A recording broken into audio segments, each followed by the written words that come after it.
What's going on, Bernie? Hey, Tommy, how are you? Excellent, man. How's everything with you? Oh, I can't complain, living a dream. That's it, man. I liked your goal there. Our little chat we got going. That's awesome. Trying a little bit every day. Yep. A little bit every day, not letting it go. That's it. So, well, I hope you get there. Thanks. Mike's trying to get me in the right mindset. That's it. Mindset's got a lot to do with it. How's it been working out for you? You feeling a difference? Seeing a difference? I'm feeling a difference. I'm not seeing it yet, but I'm feeling it.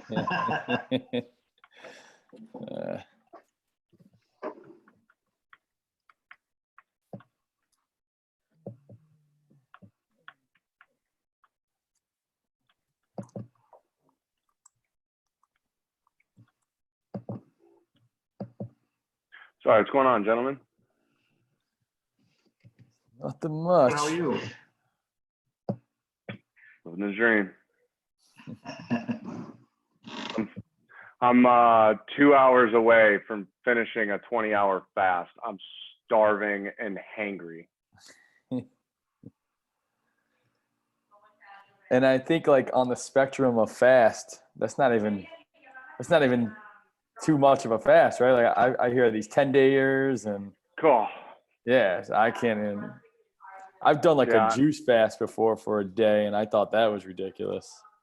Yeah, I've done a 24-hour fast a long time ago, but the 20-hour, man, this is brutal, especially with work and trying to focus on stuff too, and stuff. Yeah. What's up, guys? What's up, Mike? Mike? Don't mind my mask. I'll support that because it's for construction purposes. Hey, man, I'm a married man. You don't know what I go home to at night. I get freaking fire hose down. Yeah, I'm in the same boat. Strip down, get in the shower. Yeah. All right, whatever. Bringing the world back with you. Oh, how we doing? Doing well. Good. All right. Sweet. All right, so let's get right into it. Tommy, you were the first one I saw. So what's going on? What questions you got? So I told you guys last week that I got an inquiry through my website for a 4-unit down in Fort Lauderdale area. So I actually went and checked that out yesterday. So I was a little disappointed. If you want, I can share my screen and kind of show you what it's the numbers and what it's looking like and kind of get your take on it. But I'm not feeling too excited about it right now. Okay. Yeah. But it was a good learning experience. Yeah, we might as well look at the numbers. Yeah, I want to see what you think. If this is something you would take on, I'll explain to you kind of why I'm not liking it, and maybe you'll tell me to think differently. Let's see here. You guys can see my screen, right? Yep. All right. Do you want to see the listings first of what it looks like, or do you want to see the numbers first? Why don't we go right to the numbers and see if it makes sense? Yeah. So this is just for. Get this out of the way. All right. So I just did 1 unit at a time. So there would be 4 of these. Okay. Is it a 1 bed, 1 bath studio? So that's the thing. So right now, yeah, it's a studio, but they do have 2 beds in there. And I don't know, the way I'm looking at it, when you look at the photos, you can tell me what you think, but I almost feel like that second. First of all, the bed is in the room that it's in does not have a door, right? So it has curtains. Yeah. So it's right. Wait, there's curtains as like a wall? No, it's just like it would be like a door opening, but instead of there being a door there, it's a little bit wider than a door opening. It's probably like, I don't know, maybe close to 4 feet instead of like standard 3 feet. And then it just has a curtain rod up. That's a little ghetto. Oh, the whole thing is really ghetto. And and the whole place needs to be look, the owner is willing to put some money in. I don't know how much, but when we go through the photos, I can kind of show you. But basically, it's like Is there My room for a opinion- barn door? Because that would look sick. Maybe. Yeah. So yes, there probably would be, and that wouldn't be hard to install. Okay, cool. All right. But just off the so numbers alone, I'm just like, I don't even know. I feel like that electric is light. I mean, Yeah, you're I in mean, Florida, right? So people have the AC cranking and stuff.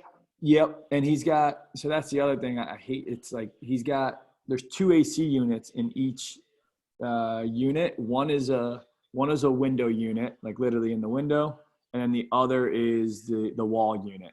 Okay. The wall unit's not bad, but I don't know, I hate those window units. Yeah, no, I hear you. I think these numbers look a little thin.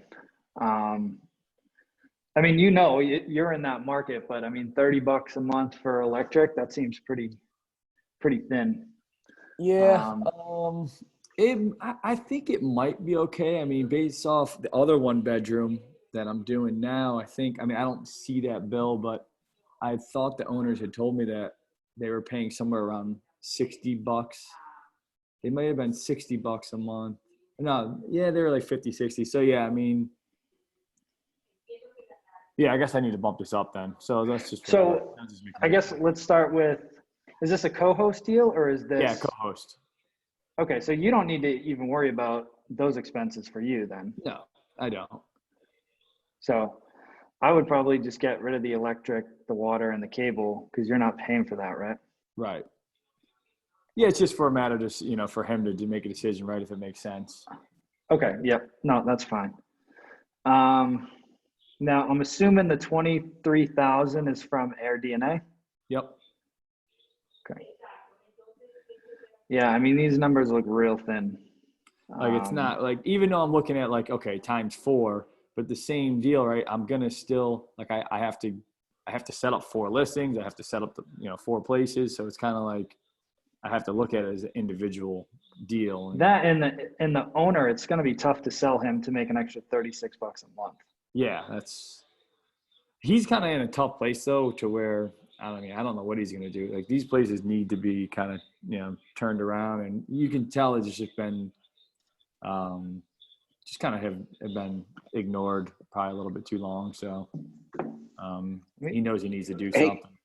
Question for both of you with like the multi-unit thing. So there's a guy I know here in Tampa. I don't know how many properties he has. Mike, he's probably close to somewhere where you're at, pre-hotel. And he mentioned pretty specifically, like in a multi-unit, like if you had 4, anytime that they'd try to do more than 2 or 3, they essentially started cannibalizing. So the 4th unit and sometimes the 3rd never performed as well as the first 2. Like you would almost quickly saturate yourself. And I'm curious if either you two have ever seen that, or if it's maybe a little more market specific. So I don't have that in any of mine, but a lot of the guys that I know that have way more units than me, they'll have 10, 15 units in the same building, no problem. Interesting. Okay. So I guess it just kind of depends on your market and who you're targeting. Yeah, right? location probably. Yeah. Yeah.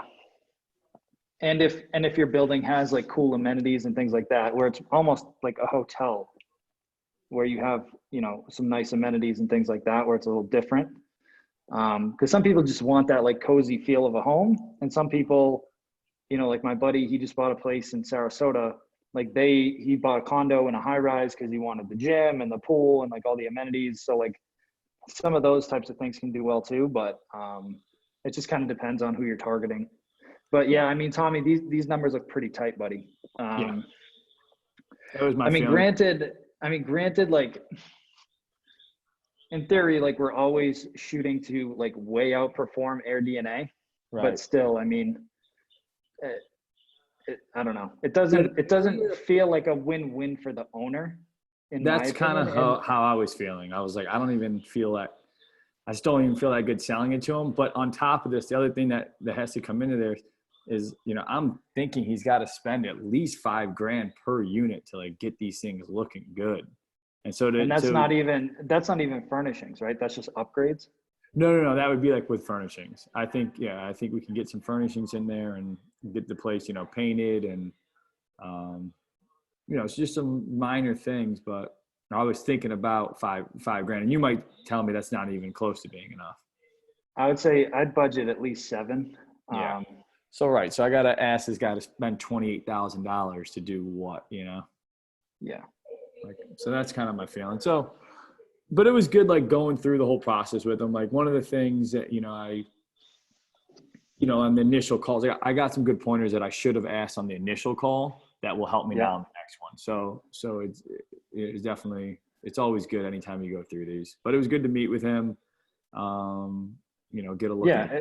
It's good to get in the reps, and for sure. And also you're building up, and you're building up goodwill, because people send me deals all the time. Like, hey, would this work for my property? Yep. And a lot of the time I just tell them no. And then they're like, okay, cool. Thank you. And then they'll send me another one and another one. Right. So it's like, yeah, that's a good point. So then I had another, what I thought was a really good call. I'm just kind of dialing around, trying the investors around here. And this guy, he has 12 properties. Most of them are long-term. So he was very intrigued. We had a 40-minute call. But all in all now, it sounds like I'm getting shut out by the wife. Like I haven't spoke to her yet, but he literally like ended the call where I need to talk to my wife. And then, and when I called him back, he's like, yeah, my wife's not interested. Just like, oh my God. So one thing I like to do, and I actually do this like with the course sales now, because the course is significantly more expensive than when I launched it. Is I'll make sure that both decision makers are on the phone before I even say it. Yeah, definitely important. And I'm working on a script for you guys to use where you kind of pre-frame the call and then just kind of set out like how the meeting is going to run. You ask them questions about where they're at, why they're even interested, and kind of get them to sell themselves on it. And then it's like, cool, at the end of the call, you're going to make a decision one way or another. And there's no hard feelings either way, but we're not going to leave the call without a decision. And that's why we're getting on the call. That's big. Yeah, it's big to be able to kind of, turn the conversation into a decision at the end. So, but yeah, it just, the more, the more conversations I have, the more confidence I get. So it's kind of, it's good for everybody to kind of, understand that. It's like, you just keep on having the conversations because you just get better and better. And then you feel good and you just want to continue to have those conversations. So that's kind of where I'm at right now. And I'm hungry to continue to have those conversations. 100%. And like you said, the more you do it, the better you get and the more confident you get. I'll be honest, like I was an accountant, like I sucked at sales at the beginning. Like I got a lot of no's. I just kept saying, I don't care. I'm going to keep doing this until I get a yes. Right. Yep. That's it. So, cool. But why don't we just look at the listing just for the hell of it? Sure. And then so I'm just going to show you this.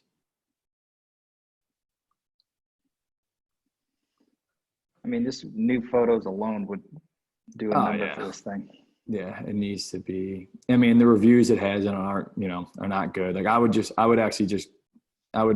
completely get rid of this listing and create one from scratch.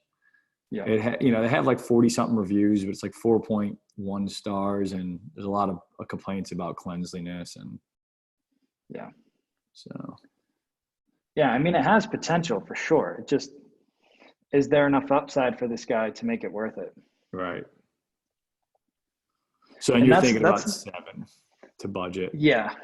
And the reason I really like the 2 bedrooms is because you can tend to get like a disproportional amount more because people are coming with like 2 couples or a big family where they would need to get like 2 hotel rooms or 2 Airbnbs. And instead, that makes sense. It's like 1.5 times the cost for them instead of double. So it's just a win-win all around. Yeah. I just like, okay, so look, here's the 2nd bedroom. Like it's just like that bed just fits in there. That's a queen. Yeah. And it's just kind of like, I feel like it's just pushing it with the size room. And then it's right off the living room with this little cloth, sitting over there, a little sheet. Yeah. I mean, you could probably make it work and make it look cool. Like a couple of ours have really tight little bedrooms like that, but like you can make it work with the right decor and layout. But yeah, I mean, how close are you to Fort Lauderdale, Tommy? I don't know my geography. I'm only 30 minutes away. Okay. So, I mean, for you, would you be confident that you could do more than 24 grand on this thing or no? I mean, right now, I don't know. I'm not feeling that great about it. No. Yeah. Yeah. Then, So. yeah. Then, yeah, you trust your gut, Yeah. Yeah. My gut is kind of just saying like, I don't see being able to perform for this guy. And I would feel horrible to have him to basically convince him to, spend 28 grand and then not be able to do my job. Yeah. That's kind of what Yep. I'm Makes total sense. with. But on positive news, I actually I'm like 100% booked all the way up until, the whole summer, June, July, and August is all booked 100% right now. So Boom, dude. really, Nice really work. stoked about that. Yeah. Just, show you guys real quick. It kind of just all happened the last couple of days. People are getting antsy, man. They want to get the hell out. I'm getting all these good long-term inquiries coming in, and yeah, it's just been working out well. So I literally had three people today. I'm like going back and forth. It all happened at the exact same time. I had three people all trying to get this same period. And yeah, so there's May, June, and I really wanted this this May to mid-June booking. So I kind of held off, and I let her know that, look, there's other people that are asking about this time, yada, yada, and kind of put a little pressure on her, and she ended up booking it. So yeah, June, July, all the way through to August. So. Wow. Is that one person? So this Catherine girl, she was coming for like all of August, and then she wrote me back and she's like, hey, my program got extended 5 weeks. Can I come early? And I was like, yep. So she came in, took July, and then I just finished up getting like the remaining dates booked. Like I literally have same day check-ins on all these dates too. So it's that's awesome. Crazy how it worked out. So excited about that. Yeah, I'm like making my numbers even though we're in the midst of all this shit. So. There you go, dude. That's that law of attraction stuff. Yeah, it's that. There's definitely some luck in there, but I was constantly just tweaking with the listing, just trying to get inquiries going, playing with the pricing, so it's working out. Nice. So. Sweet. Hey, Tommy, can I ask you a question about that? You're getting a lot of long-term stays or like midterm stays, 4 to 6 weeks. Do you normally get like vacation folks, like a week long? Yeah, it's like before this, all the stays were, basically like 2 nights to like 10 nights. So did everybody cancel on you? Absolutely. Like I had through July and August? Yep, I had all cancellations. Because I'm in a vacation place too, but no one's canceled on me for July and August except for one group. So, yeah, I didn't have a lot that far out because it is our slow period, but I think I had 2 as far out as July that had canceled. Okay. But yeah, everything, from March, April, May, June, like all those bookings were canceled like pretty quickly. Yeah. Well, congrats on getting it. Yeah, no, I'm excited about it. So, Chris, you can cancel the guest up to the 15th of this month if you want longer stays. I saw that. When does that go till? Like, can I cancel July bookings? From what I read, you could cancel up Anything? to the 15th of this month. Yeah, they pushed it back. Originally it was April 28th when I had called because one of my owners ended up putting somebody in there for like 3 months, and I had a bunch of bookings through like July. So I called Airbnb and they allowed me to cancel on no penalty. And we reached out to them and tried to put them in one of our other properties, but we didn't have any penalties for it. So, man, I'm going back and forth if that's a good idea for me right now. 'Cause, I'm sorry. Usually I get bookings that are like, 5,000 for a week, and that's what we have for July and August right now. By canceling them, get a 4-week booking, the same price. I get like I'm breaking even on costs, but I don't know. Why do you want a longer term booking though? Well, I don't, for sure I don't. But looking at projections here, we could hit another lockdown in 2 months, and then we're definitely screwed. So it's just I'm trying to not lose, right? Like trying to take the Warren Buffett approach, and just but I'm going back and forth. Like, but you already have bookings, is what you're saying? yeah, that were booked before all this stuff happened. So I'll share with you a quick story, and Tommy, just block your ears because I don't want to hear this. But last summer, I had a dude book 6 weeks, which was like astronomically long for me, at one of my properties. It was a woman actually, and it was like 10 grand. And then she canceled like 2 weeks before, and I had to fill 6 weeks within like a 2-week period. So like there's pros and cons to both, right? It's like diversifying your risk. You might have 1 or 2 people cancel, but if you have one person cancel that has a 6-week booking, it leaves you exposed. Sure. That makes sense. Right. So there's pros and cons to both. Yeah. And talking on that point, so automatically any stays that are over 28 days, Airbnb puts a long-term cancellation policy on it. And I'm not 100% clear on the refunds on that. Like the first line, I was reading it earlier today, but it kind of sounds like it falls onto your policy, whatever your booking policy is, which I'm running a strict policy right now. So I don't know if you have any experience with that, Mike, as far as like if someone does cancel with the long. So say that one more time, Tommy, about a long-term policy. I can pull, you want me to pull it up real quick? Yeah, because that might be something new, because they didn't have that last year when I had that issue. I think it is, and hold on, I think it just did a Google search earlier. Long-term. And I'll just show you what it was, and yeah. So yeah, it's definitely new. And let me just share my screen. I got it up here.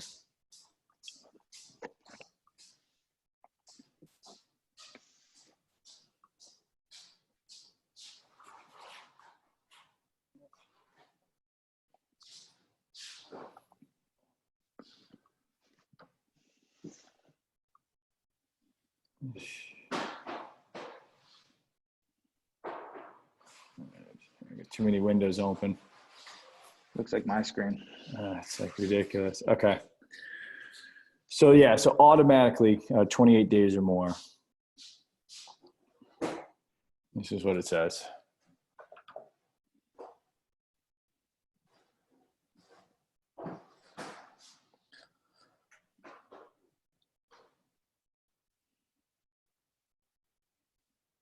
Yeah, that's good. So that's new. So it's definitely giving us more protection is from I'm seeing it, but what's not clear to me is the first bullet point, whereas their first payment might not be refundable depending on the listing and when the reservation is made. So when it says depending on the listing, I take that as depending on our cancellation policy. I'm going to do a little more research on this because I have not seen this. And I'm glad that they put that in, and I bet it's new because they're getting so many more longer term reservations right now. Yep. So that's good. Host will need to approve a change if it's before the trip, but less than 30 days before the check-in. Guest is changing check-in date.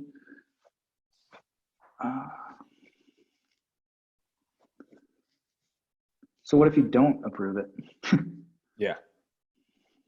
I actually I almost had someone canceling on a 30 days. They were already in the place. They had stayed on, I think, 12 days out of the 30, and he had to leave. And I told him, I was like, look, like, per the cancellation policy, basically you'd have to forego those,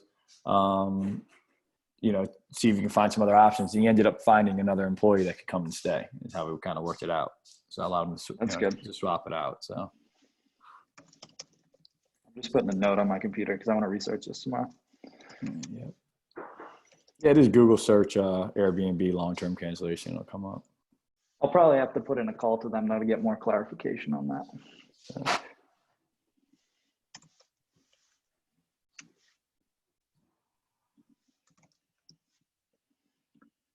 Okay, cool. Thank you for sharing that, Tommy. All right. Let's see. D, you're up, buddy. You got anything? I had a garbage disposal problem. It stopped draining and is leaking from the bottom. So the guests let the maintenance man or the handyman come by today. He kind of did like a quick fix. I mean, the thing is not new. I mean, the house is about 8 years old now. So it's about time for things to go. So it's just a matter of being cool with the guests, letting them know it's like, hey, handyman's going to be there at this time. If you know, making sure that they're okay with that person being there, especially around these times. And yeah, they're cool about it. And I'm just going to wait until they check out on Friday to get everything back on par. Perfect. Yeah, that's the way to handle it. I mean, you've handled it for a ton of our properties, so Pretty much.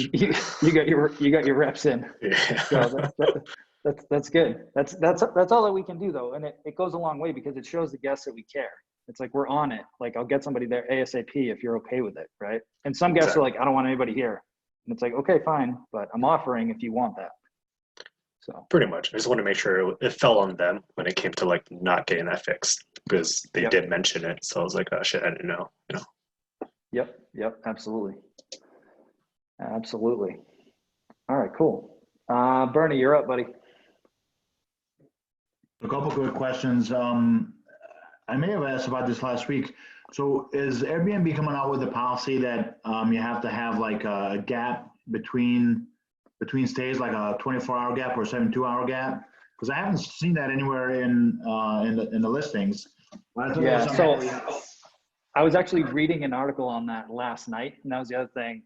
I was at the hotel all day today, and I'll probably be here all day tomorrow, but that's one thing I want to call them because it was kind of vague in the article where it was like, it was optional, but then there was some weird wording around if you opt out, then it's going to default to a 72-hour window, which was like, wait, what?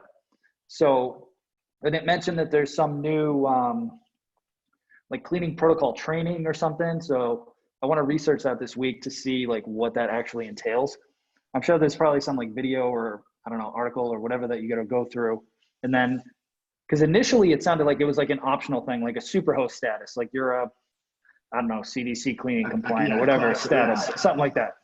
But it initially was optional. But then when I was reading it again last night, I was like, they're making it sound like it's optional, but is it really optional? So I want to get some clarification around that for sure. And plus now we're like, states are starting to open back up. It's like, are you continuing that or what are you guys doing with that? Right. Yeah, I heard a YouTuber talking about it, and he was like really dissing the CEO, but he was making it sound like it was already implemented. But I looked and I scrubbed the whole site and I couldn't find anything about it. Yeah, I found an article on the site last night about it. Actually, I think my wife might have found it.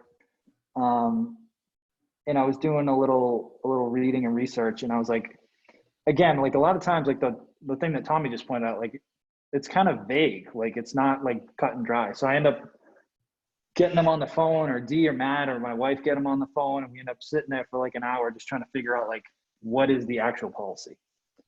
So we'll look at those two things this week, that long-term cancellation and then this whole 24-hour turnover thing. And I'll get something back to you guys on that. I'm going to call actually, cause I have one coming up on the 19th, same day turn. So I'm actually going to call. So I'll post it in the, in the group, you know, the info I get there. Okay, cool. Thank you. So. Yeah, I was on the phone with them on Saturday and I asked and they said, no, that doesn't affect you yet. But you didn't say when. Or anything like that. Okay. Yeah. So no one in this group no one's done anything, right? As far as with listing, there's no actions been taking place in this. Okay. And the other thing I wanted to talk a little bit about, Mike, I had talked to you about that guest that I had for Sunday night that fell into kind of a profile. And just to set it up, I had a bunch of local people with no reviews, you know, like basically just set up an account, have no reviews, they're brand new, they're local, they live like 2 miles from the property, and just going in there and just basically partying all night and smoking, and it was really, really bad cleanups. So I got burnt with 2 of those in a row, and then I had a third one that matched the same profile, and I was freaking out, and I asked Mike about it. He's like, yeah, I mean, there was a lot of other evidence also. So I called Airbnb to cancel it, and they kept on opening up cases for me, and they never did anything. Like, I don't want to cancel it myself. I wanted to get them involved. And then Well, it ended up happening like she ended up going there, and when she got in, it sounded like a normal guest, like she did an inspection of the place. She said she wanted to send me a video of a couple of like the back of the couch that was loose. I'm like, all right, this sounds normal. But then, and again, this is a problem because I don't have the video. I don't have access to the video on this property yet.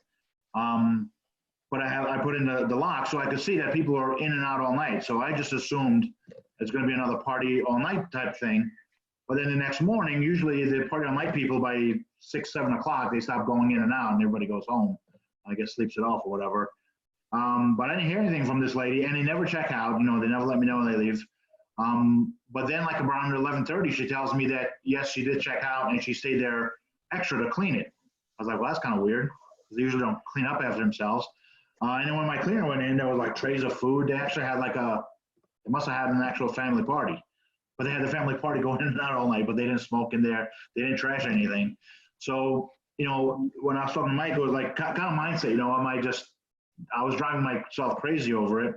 But now the question is, Mike, so now I have other people asking the same kind of thing, and I turned them down. I had somebody asking me for a 2-day like that. And actually, I think I told you when I had the first one, and I turned it down, and another girl sets it up, it's a different name. I turned that one down, and then the second girl asked me again. So I turned it down 3 times. So I'm not sure if your thought is any different, if I should just keep it turned down or not keep accepting these local people, because, you know, especially if they're doing illegal stuff in there, which I don't want to be involved in.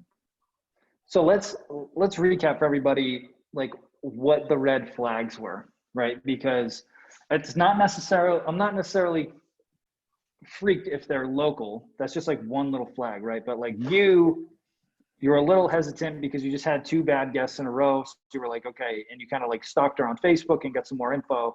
And it just looked sketchy, right? It was just like she was posting random stuff that like kind of sounded like she was running a little shady massage parlor type of deal. And you're like, yeah, I don't know about this.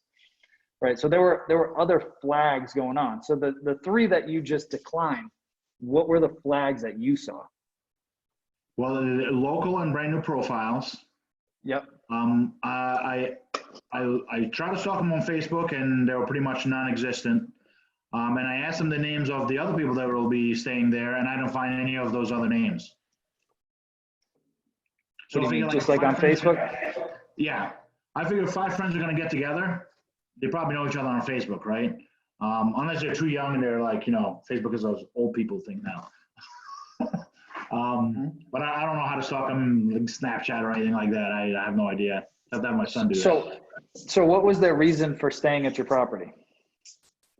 Well, the first one said, I asked her 3 times and she didn't tell me the first 2 times. She goes, no, I'm just looking forward to staying at your place. I'm like, well, why? What's the reason these people are coming in? They're like, a funeral. I'm like, that doesn't go with her request, right? The second one said she just wanted to chill, which, yeah, I don't find that as a good thing. And the second time, I didn't even ask her. I just declined her the second time. Because after I declined her, she texted me the next morning and she's like, is there any way I can get to stay in here? Or are you saying that there's no way I can stay in your place? And I didn't answer her. And like 10 minutes later, she booked it again. She tried to book it again. So it's almost not like it's too desperate for those 2 days, right? Like somebody's trying to plan something big. And it's 2 weekend days too, which most of the other ones were weeknight. So do they have a completed profile? They have, it says like they have a picture and they have an ID. Yeah, just picture and the ID, right? That's a complete profile, pretty much just those 2 things. No, name, email, phone number, government ID, and profile photo. I'm not sure. They didn't have emails. They had the verified phone number. No emails was the one thing that they were both missing. They're going to need that though for your August. Otherwise, you're going to be messaging them. Right, and you know what? With that other one on Sunday, I figured, I'm like, if she can't, I figured I'd use that as a kind of like a 2-form factor authentication, right? If she can't find the August information on her email, but she never asked for it, so she did get it. Let me just take a look real quick to see. So basically, like, while he's looking for that, the other thing that I told him, and like we've been talking about the last few weeks, is like keeping a positive mindset. So if we stay in this mindset, right? Like I had a couple bad guests a couple weeks ago. So if I kept focusing and like getting upset about the bad guests, I'm going to continue to attract bad guests. It's just how the law of attraction works. So I'm like, you got to keep a cool, positive mind and just expect that you're going to have good guests. Now, if red flags go off, fine, you don't have to take them. But you don't want to just focus on the bad guests because that's who you're going to attract.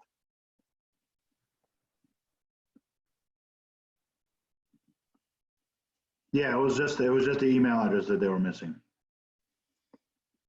So Okay. other than that, you had all the other stuff in there. But there's how many people on the request? The very first one said 4, and she gave me the names. Oh, actually 5, 4 on her. The second one, I asked her the names. She gave me the names, but she had the listing as 1, so she just didn't change it. But she gave me 4 names also, 4 different names from the first one. Yeah. So Hey, then I would Bernie, just what call price? Sorry, go ahead, Mike. No, that's a good question. Ask it. What price point are you working at? Like, what's the nightly rate? This is like I know you. 140 to 160 a night. So this is like a 2-night deal. So it's 500 to me with the cleaning fee, and it's a little bit over 600 to them. Yes, I mean, that didn't feel like typical shady crowd profile, right? Like, typically you got to be on $100 a night. You usually catch that shit. Am I wrong with that, Mike? Yeah, it depends on the size of the property. Like I find if I go below like $65, I start getting just assholes, quite frankly. Yeah, but it's got 3 bedrooms. So if they have 3 working girls in there and they can turn the trick every hour, and they can make $600 pretty easily and cover it. Yeah. 2 nights. They do it for 2 nights. What you just said, Bernie, you're still in the assumption. you're still in the mindset of the hookers. I shouldn't have even told you that story. You got to get off the hooker thing. Right? Like the one that you sent last week, that one looked shady, but guess what? She was fine. And she wasn't, right? yeah. She's So the one it's that's just the most. Yeah. So we all just have to understand every once in a while, you're going to get a shithead guest. You just are. Like you just got to accept it. Right?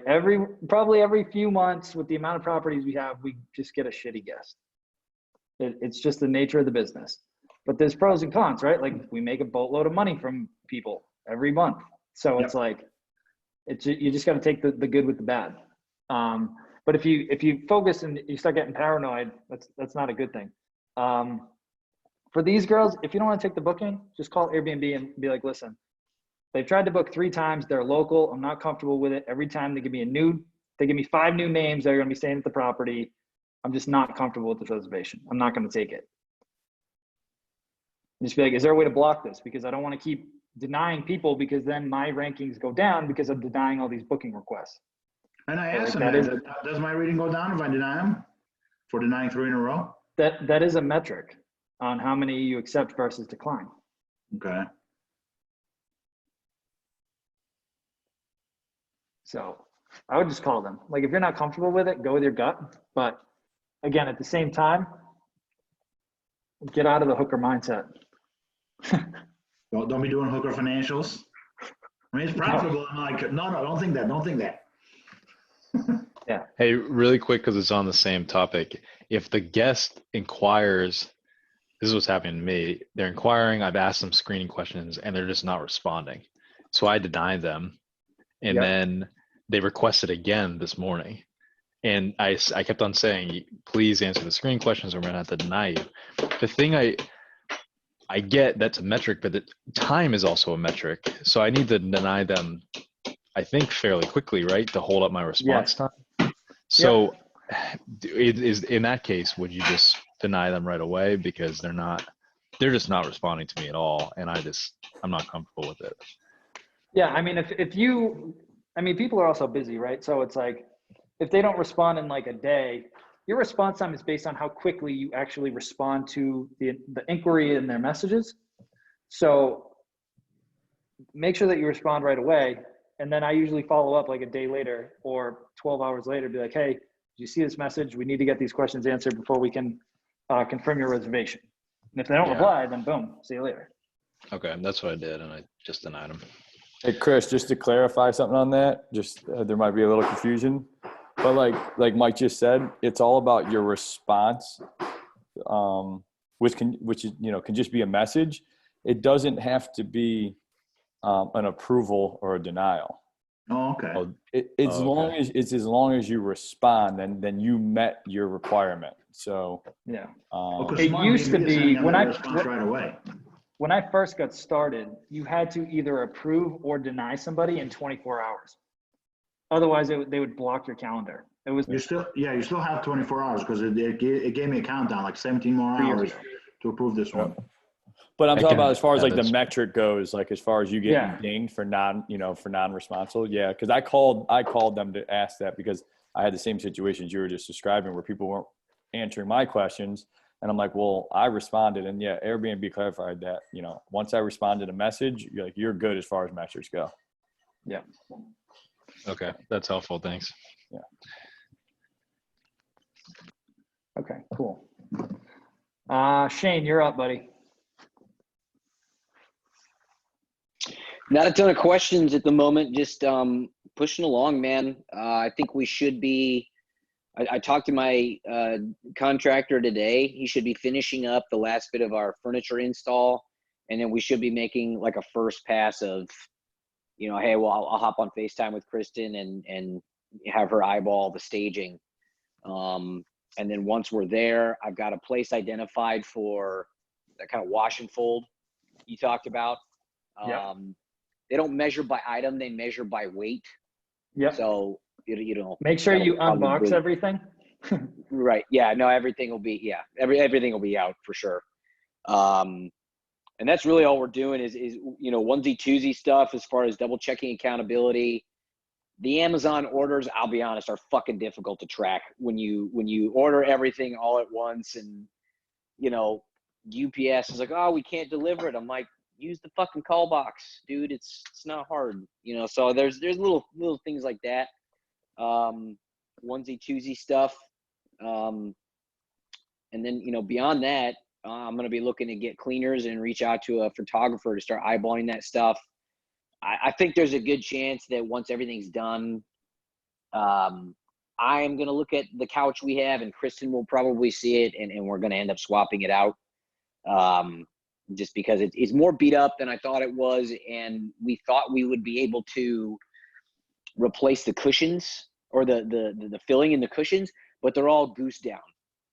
And so, you know, I guess there's maybe a place that like laser cuts foam, but it doesn't sound like that would necessarily be any less time intensive or even less expensive than getting like a decent couch from IKEA.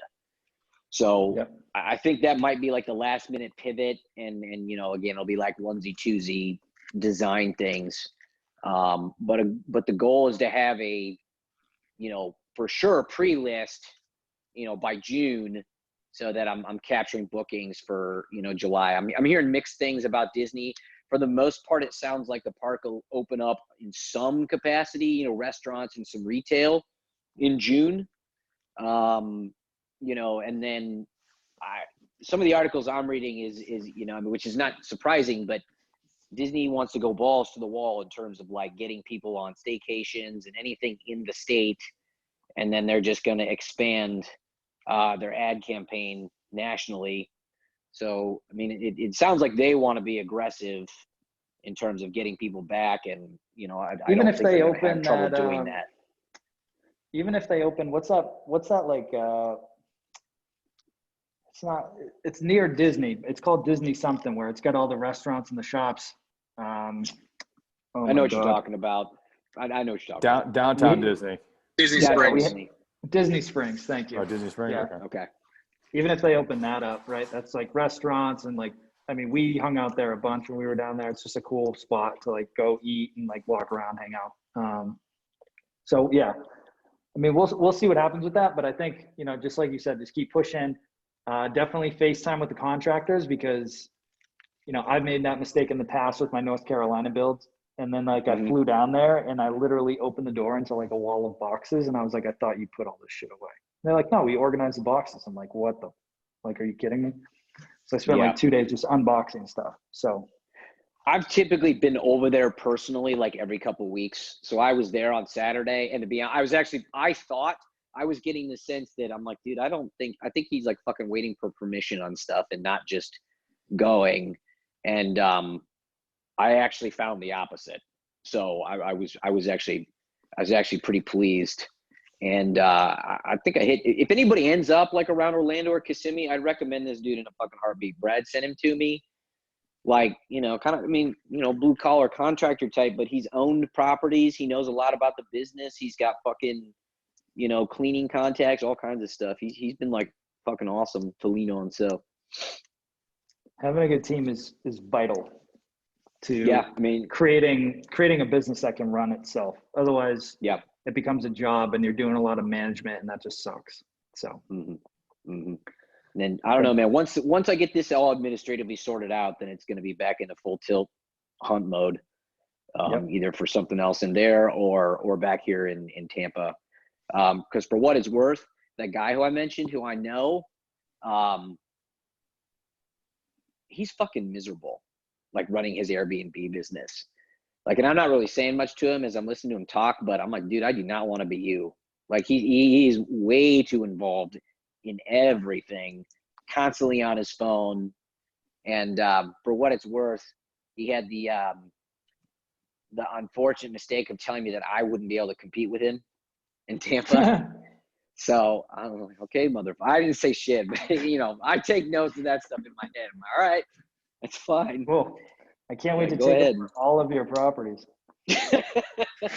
He is good at what he does. Like, his properties are great. I've stayed in them. The guy's fucking miserable, like I said. So I don't, you know, he's not. That's why you guys are here. Because a lot of these guys that have been in the game, they never learned how to create systems, and they're running like an old school business, and it's a job. I'm like, no, that's not what I want at all. Yeah, 1000%. So that's all I got right now, man.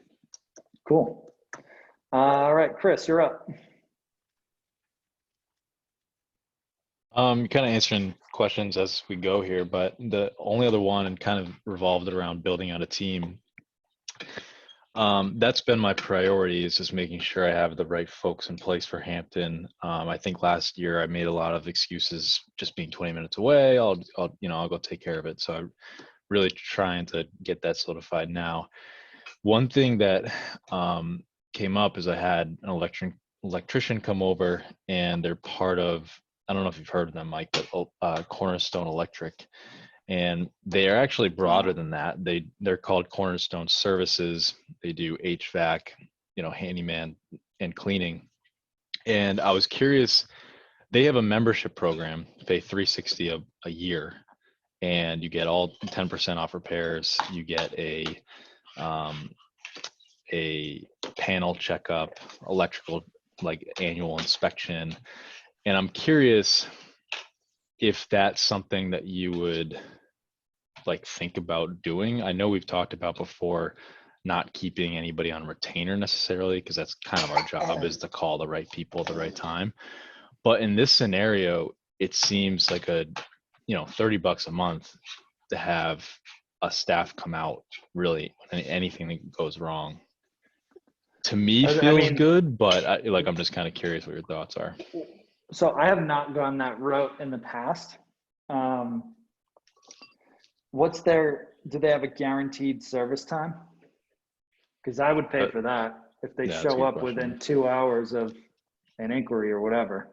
Because it's somewhat easy to find contractors, but it's more difficult to find contractors that are fast and reliable, right? So the way that I've done it in the past is like, I'll give them a little job. I'll go on Handy, especially when I'm building out a property. I'll go on Handy and have somebody build out this or this or this, or hang this and this and this, and just kind of get a feel for them. Then if I like them, I'll just get their business card. And I'll say, hey, what's your availability? What type of work do you usually do? And I'll just kind of like ease in and give them like a little test project. And then if they're good, I kind of add them to my bench. That makes sense. Okay, that is kind of what I'm doing piece by piece. Yeah. But I mean, if they're yeah. good, I mean, like I said, like you just don't want to pay a retainer for a big company and then get lousy service. They might be good at what they do, but if they're too slow, it doesn't matter because your guests don't care. Right. They want it fixed like now. Okay. Yeah, that makes sense.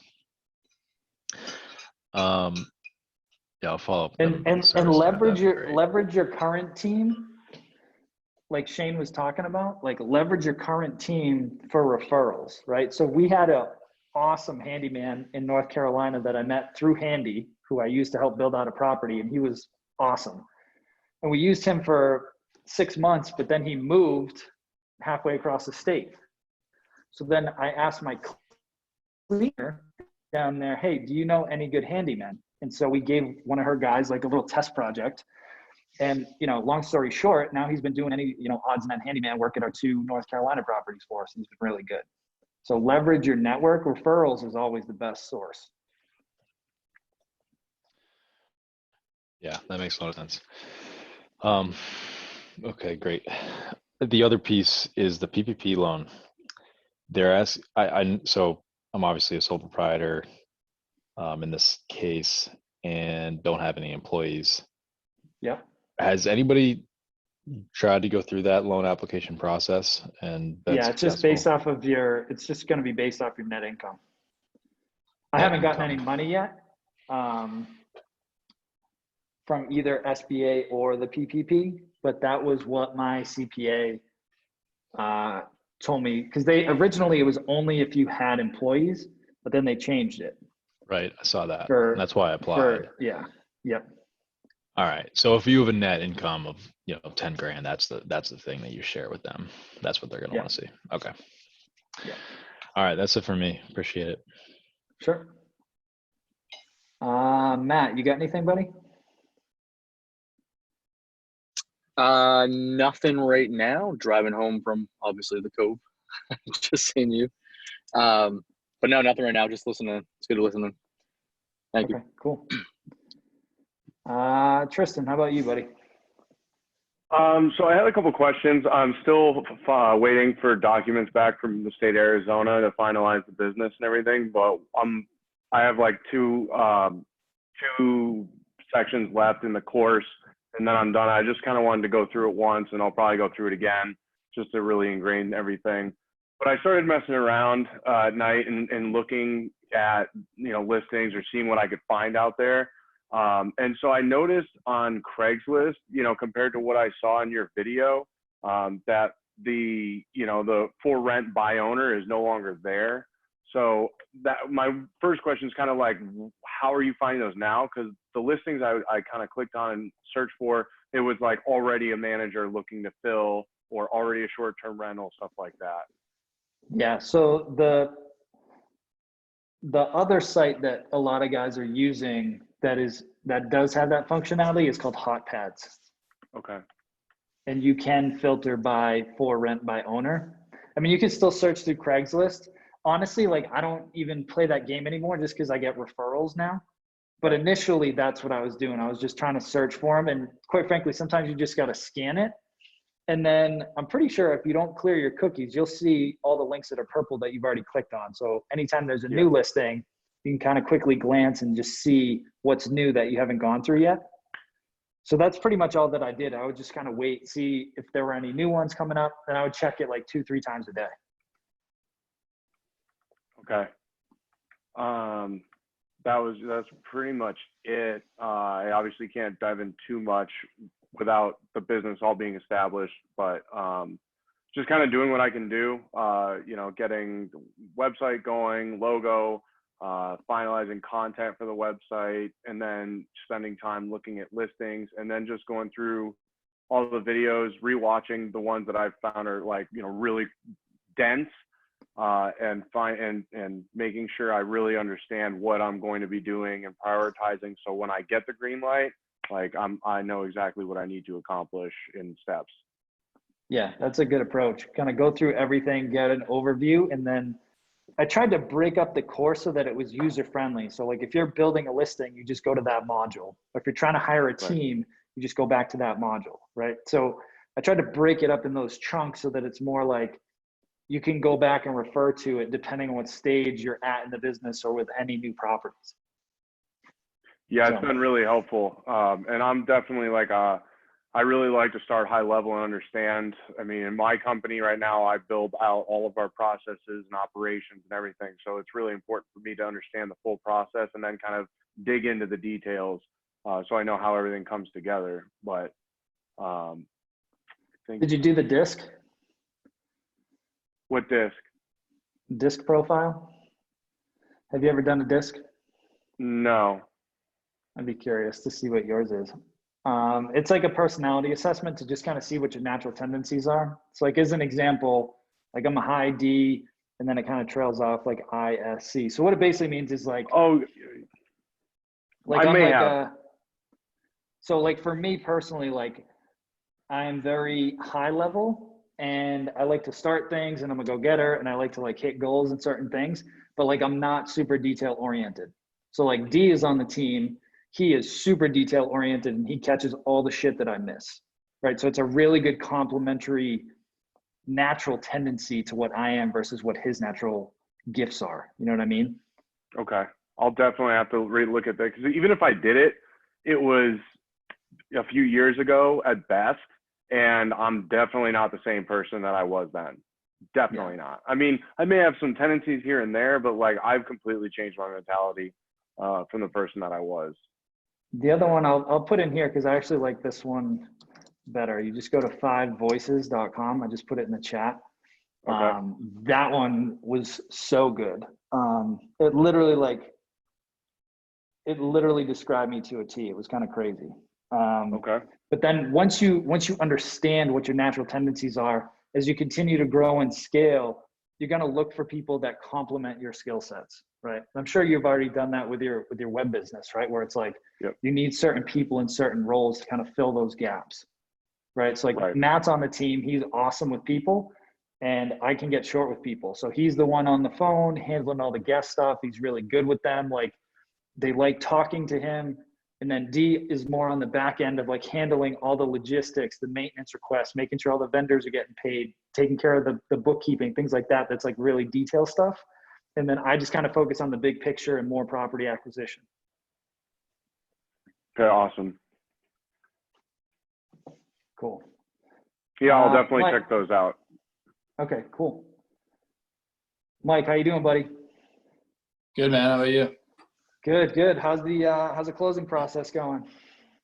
It's going. We tried to close earlier because the seller wanted to, and our bank's not moving fast enough.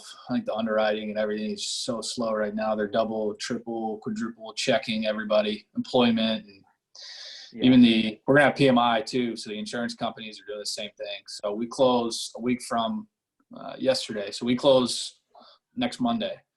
Nice. That's exciting, man. Yeah, we're just buying a shit ton of stuff right now. Just bought a washer and dryer because the one that they had was old and small. So we will be there for probably 2 weeks after we close and just get it all ready. I was going to do a couple of things. I was going to do like a soft launch, basically just to get like family reviews. So I was going to have like my sister, her mom stay for a couple nights, do some reviews. I was wondering if anybody done that before, what I should charge, that sort of thing. I know D crushed it with that. He got super host in like 2 weeks. I don't know if you want to share your insight on that, D. I mean, so pretty much what I did is I paid for the reviews essentially, but I didn't lose that much. So I would have people book one night. So what I would just pay them back whatever they were charged through Airbnb. So I would lose out on the Airbnb fees, and I'll give them $20 just for doing it. Just saying thank you. Nice. And it's like I only wanted the people that I wanted to attract. So like there's this couple that I know, they're both optometrists. You know, they're the high quality, high caliber people I want to attract to. and I had them actually stay there. They gave me a detailed list of like your basically trash bags in the kitchen that people may want, or like other stuff that I probably didn't think of because I do tend to overthink a lot of things. And that was well worth paying the Airbnb fees and the $20 for them to stay there. Okay. That's a good point. And then one other thing that I always recommend, and we're even going to do it at the hotel, is stay a night in your property. It's like, I'm going to have a bunch of people just stay here before we open. So every room is full. They shower there, they sleep there, they watch TV, like they check everything, just like Dee was saying. And then if I'm missing anything or something's busted before we fully launch, we take care of it. I mean, you're not going to have a problem with that, Mike, because you're going to be there. So you're going to be doing that stuff anyway. Yeah. Another point to that aspect is when they write the reviews, they're going to write it as themselves. And that was another thing that I wanted for other people. When they read the reviews, it's like, okay, that's the person that I want. Yeah. Yeah. How about another tip is before you buy the washer and dryer, Memorial Day holiday is coming up, so you might find specials on that. Okay. Yeah. Has anybody used social media like Instagram or anything like that for individual properties that they have to market it? Yeah, I mean, we've done it. Like we're doing it right now for the hotel. I did it for my New Hampshire property. It's a cool way, like if you, like as an example here, this used to be called, I don't even know if you can see this dude right here on the stained glass. So it used to be called the Peg Leg Inn. So there's like a huge pirate that used to be out front. Now we totally rebranded it the Cove, but I kept the pirate, and we're going to build the bench so that people can take selfies with it. And then they can hashtag like Cove at Rockport. Right. Yeah. So then it's just kind of building like that organic. So it was funny. My buddy Dave, who we've had on here, Dave Kraus, co-founder of NoiseAware, he was doing some research and he found that a lot of like millennials, they'll book an Airbnb based off of its like Instagram ability. Like if it looks cool and you can get cool pictures in it, which sounds kind of shallow, like they'll book it because that's where they want to stay. So if you could do some type of feature wall or something cool where people could take selfies and then hashtag whatever you want for your property, that'll be a quick organic way for you to do that online. But I wouldn't say that I've had a ton of like bookings so far from it, but it does, I guess, just kind of create more of a community, and like more people just want to stay there because it's a branded property. So like the Florida property, my sister is, I guess you could call her like a Instagram influencer. She has like 500,000 followers on Instagram. So anytime she posts something, we'll fill that place in like a week, right? Because she's built up that following. So you can definitely leverage it, but I wouldn't necessarily expect a huge response early on. That's kind of a longer term play. Yeah. Okay. Last question. I can't remember. Where's your place in North Carolina? I know it's close to mine, but. Yeah. So we got one up in, way up in Weaverville, like way at the top of like it's got sweet views. Big house in Weaverville. And then we've got one in Mars Hill. I was thinking if your cleaner would be able to make it down to my place, which is like 45 minutes from Weaverville, that'd be that would save me a lot of time. Do you have cleaner recommendations down there already? Yeah, we use a girl that's really good. D deals with her a lot. So D, if you want to just DM Mike Nicole's info, we're happy to pass that along. I'm sure she wouldn't mind the business. So. Yeah, I found a couple with Turnover B&B, and I'm going to try them out when we're there, just to see how they are. But if you already have one that's good, that already knows Turnover and it's in the area, that'd be ideal. Yeah, I mean, I would still recommend getting a backup, just, plus it's just kind of good for you to go through the process. We're happy to give you the referral for sure, but it's definitely good to kind of go through the motions, have them come clean your property while you're there. Just get a feel for like who's really good. And then who knows, if you find a good one too, cool, I'll add another one to my backup and vice versa. You know what I mean? So. Yeah, exactly. I did have a call with somebody here or somebody there that's local that he takes care of people's second homes basically. And they have a cleaning service that they do it for. but it's like $200 for a turnover. And How many bedrooms? it's just 3. Yeah, that's high. She charged. Four I beds. think what do we pay her? 150 for the 5-bedroom. Yeah. Yeah. So, yeah, I'll probably use those guys worst case, but Yeah. probably expect to pay like 125 because I have that $100 amenity fee that's in there too. So I'm trying to keep some of that profit. $50 is a lot. So Yeah, especially if you're turning it over 10 times a month, that's $500 in your pocket. yeah, exactly. Okay. Cool. Yeah, that's all I had, man. Okay, sweet. Well, keep us posted. Definitely post some pics once you guys close. I want to see it. Yeah, we'll do. All right, let me just pull up the Facebook group, see if we got any questions in there. And I know we're over the hour, so if anybody else has questions while we're on here, if you got to jump, feel free to shout them out as I look through here.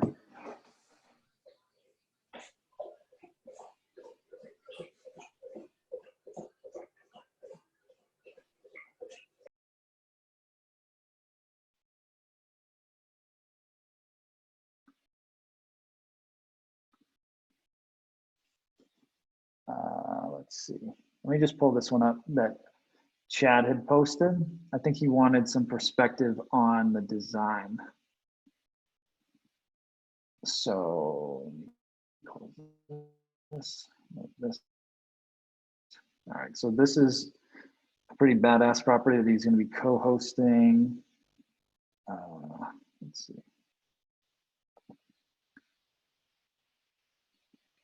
Nice pool. Come on.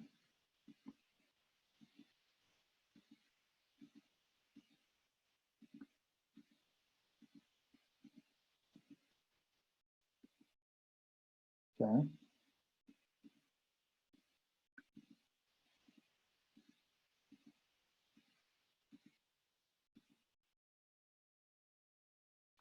mean, if they had the money, I would say probably get some new outdoor furniture or at least paint this so it doesn't look so beat up.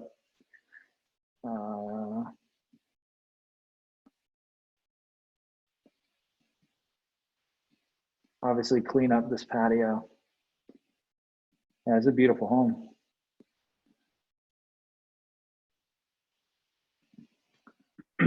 My first impression is a lot of white, kind of mixing Yeah. some more color, I think would really brighten it up.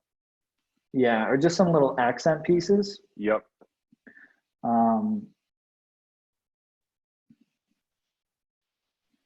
Really nice though. Yeah, I love those ceilings.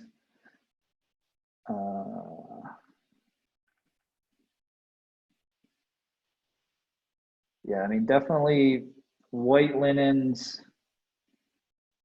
I mean, it kind of has that, I don't know, I call it like old money feel. You know, a lot of this, like, I'm sure this is expensive antique furniture, like that Weaverville property I was talking about, Mike, that has a lot of furniture like this. It's just, you can tell it's expensive as hell. Yeah, I would definitely just do some more like decor on the walls.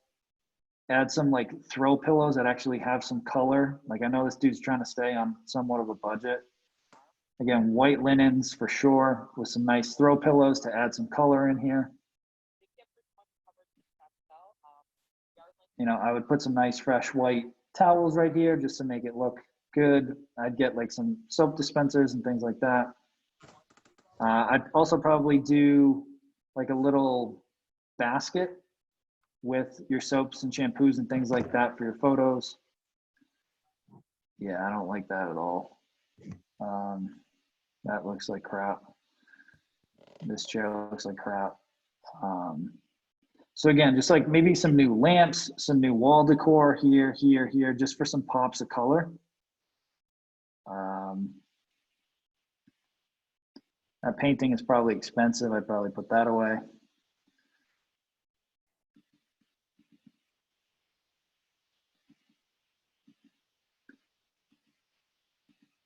Yeah, I mean, it's a nice property. I think you're right, Jed. I think it just needs like some new decor, some pops of color. I'd probably get rid of any of that furniture that has like slip covers on it because it just doesn't look good. And just go from there. But yeah, I think this is a beautiful property. I would definitely put a bunch of noise awares and cameras on this thing though, because it looks huge and potential party house. So let's see. Yeah, D, you're spot on, buddy. I don't know if anybody's from Australia. We didn't get any responses, so I don't think so. Ken asked last week about, he posted the email that he's been sending out. So I just posted kind of a different template for him to use. Hey there, my name's Mike Sjogren. I just came across your listing on HotPads. I absolutely love your property, and I was wondering if you've ever explored running your property as a short-term rental. I've run the numbers on your property, see screenshot below. That's where you insert a screenshot from AirDNA. And I'm confident we can generate 2 to 3 times the amount on your property running it as a short-term rental than what you're currently asking for. My company is based here locally, and we partner with owners like you to make this possible. I know it's a unique concept, but it works. I'd love to jump on a call with you to explain how we do this for our landlords. If you have some time today, I'm open from blah, blah, blah. My contact info is below. I look forward to speaking with you. So just something like that, because what he was sending, hi, my company and I are looking to manage a number of properties in the area. Are you the right person to talk to? You have a great property. Best regards. It's kind of vague, and I don't anticipate a lot of people responding to that.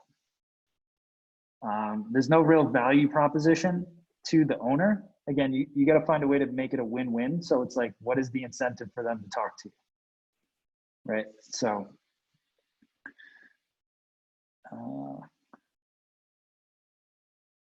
so this we talked about on last week's call. So I don't see any other questions.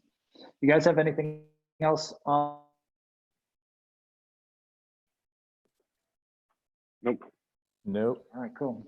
You want a sneak peek at the club room? We just got some furniture delivered. Yep. Check it. And we'll get out of here. So to your point about adding color, so this is our office in here.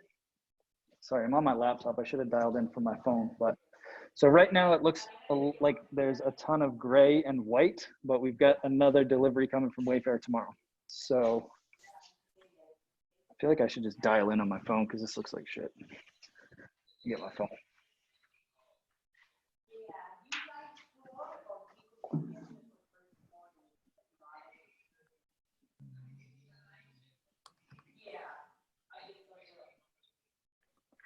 And if you guys got to jump, don't worry about it. No hard feelings. I jumped, but I'm back. What's up?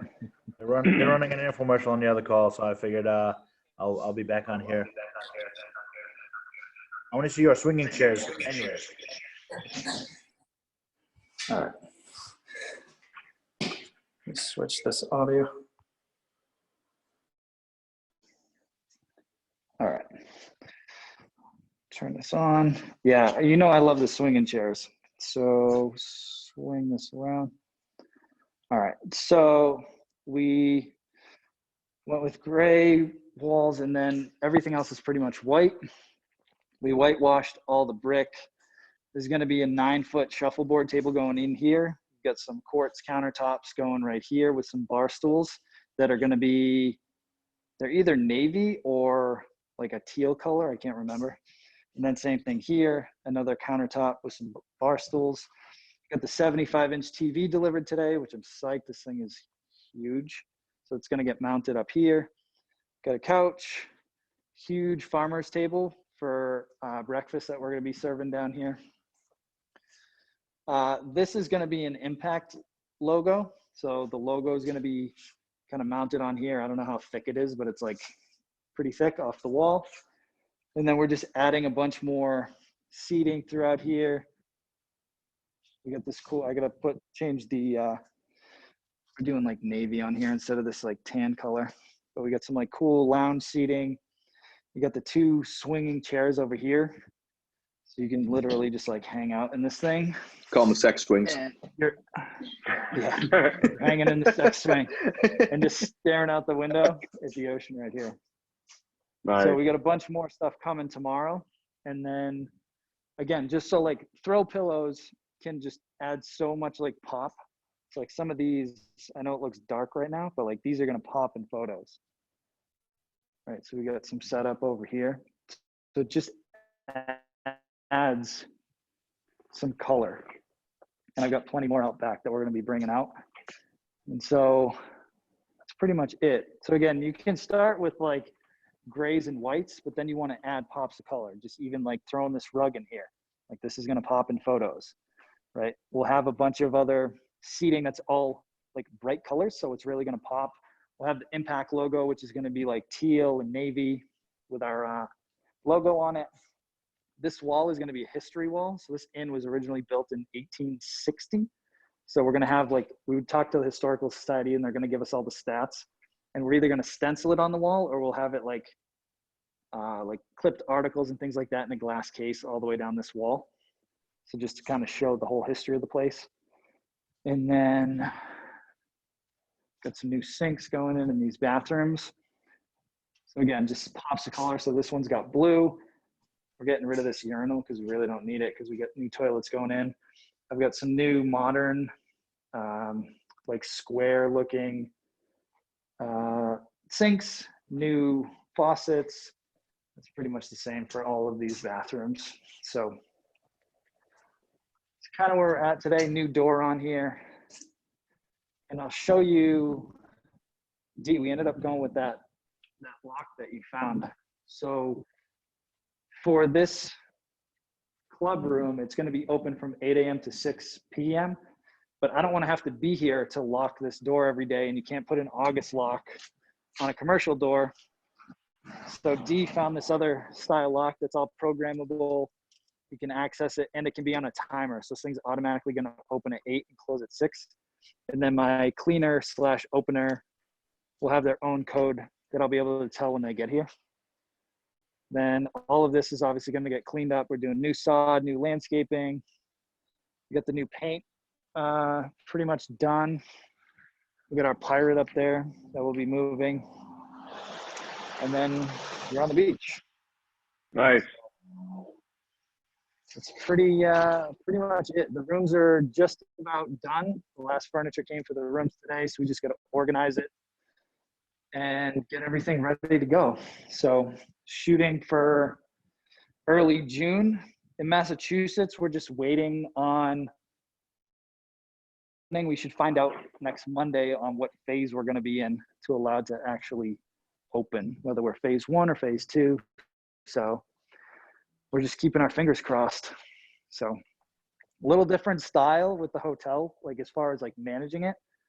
So the one thing to keep in mind, if you guys get into boutique hotels, that really kind of had to shift our game plan is people expect a continental breakfast, which kind of really fucked up my operations plan because I really didn't want to have anybody be here all the time. But now I had to hire like 2 part-time employees for this business just because I'm not getting my ass here at 6:30 in the morning to clean up this club room and serve breakfast.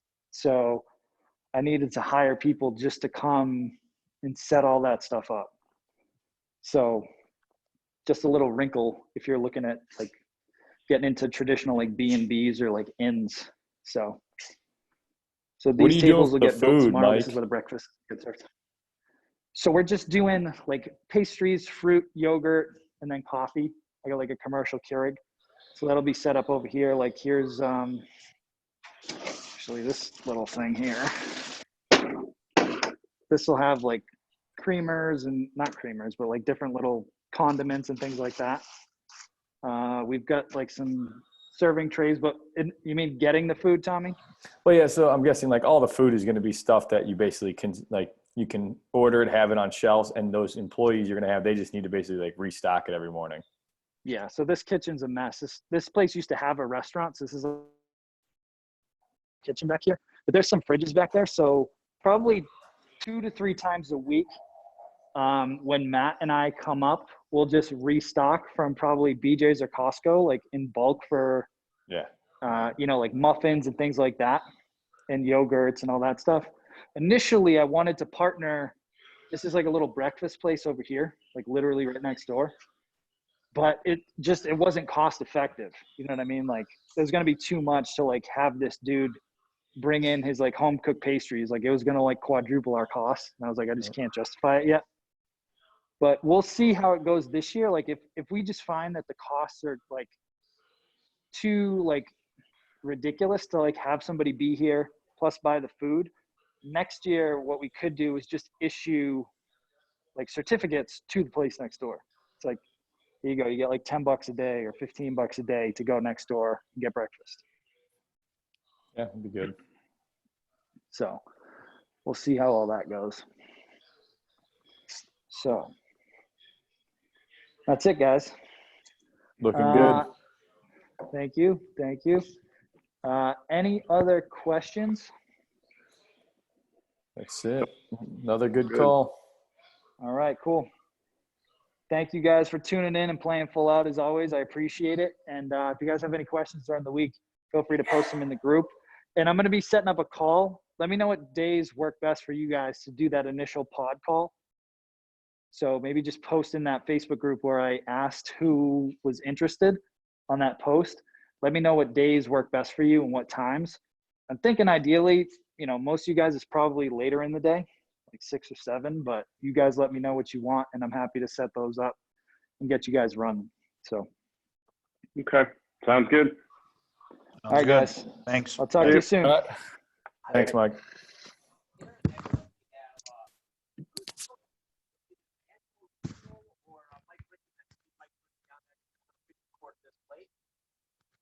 Mike John?